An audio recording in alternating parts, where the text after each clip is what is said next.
Leral.net, s'informer en temps réel. Site d'information exclusive numéro 1, www.leral.net. Un nouveau look de Leral.net, une valeur sûre du journalisme en ligne. 12 journalistes, des reporters sur le terrain.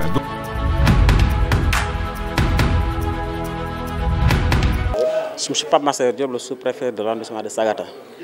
Voilà, merci beaucoup. Donc, nous avons convié les acteurs de la route autour d'une rencontre afin de discuter sur les mesures à prendre. Et heureusement, ils ont répondu favorablement à notre rencontre et nous avons pu quand même échanger avec eux sur les dispositions à prendre. Parce que quand même, nous allons nous acheminer sous peu de temps au Grand Magal de Touba, qui est un événement international maintenant. Il est de notre responsabilité de prendre des mesures concrètes, n'est-ce pas, pour prévenir les accidents de la circulation, surtout. Faire en sorte que les passagers puissent tranquillement venir faire leur magal et retourner en paix et éviter tout ce qui peut être, n'est-ce pas, accident ou tout ce qui peut causer accident de la circulation. Préjudiciable, n'est-ce pas, à la vie humaine. Et la vie humaine n'a pas de prix.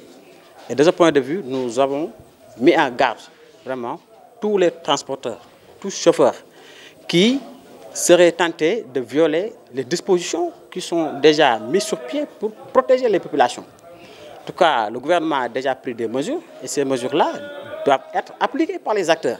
Et nous allons veiller en rapport avec le commandant de la brigade, mais également toutes les forces de sécurité qui sont là pour que les personnes qui viendraient à violer ces dispositions soient punies convenablement comme la loi le prescrit. Est-ce qu'il y aura des dispositions particulières, notamment Effectivement, des renforts seront mis à disposition parce que quand même, vous savez que cette taxe est un axe qui est fortement emprunté. Mais au-delà de ça, nous sommes en train de réfléchir pour mettre sur pied dans les zones stratégiques ce qu'on appelle des unités mobiles d'intervention ou même avec des postes de commandement, que ce soit fixe ou mobile.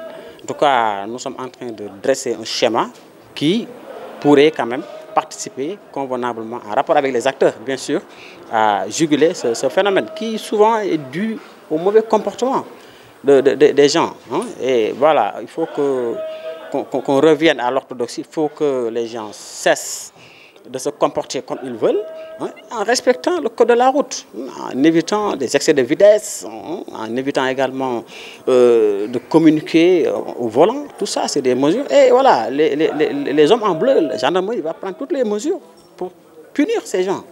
Et en rapport avec eux aussi, nous allons les appuyer, voilà, pour qu'on ait zéro accident. C'est ce qu'on souhaite dans notre zone. Vraiment, c'est ce qu'on souhaite. Les motos Jakarta, c'est une question qui a été soulevée. Effectivement, parce qu'eux aussi, ils font partie du dispositif. Mais également, comme je l'ai dit, le gouvernement a pris 10 mesures. Et parmi ces mesures, il y a une mesure qui les concerne, qui impose le port du casque réglementaire. Et voilà, c'est des gens qui doivent être mis dans le dispositif. Mais eux aussi, il faut qu'ils respectent le code de la route. Et éviter de faire des surcharges ou bien de rouler comme ils veulent eux aussi.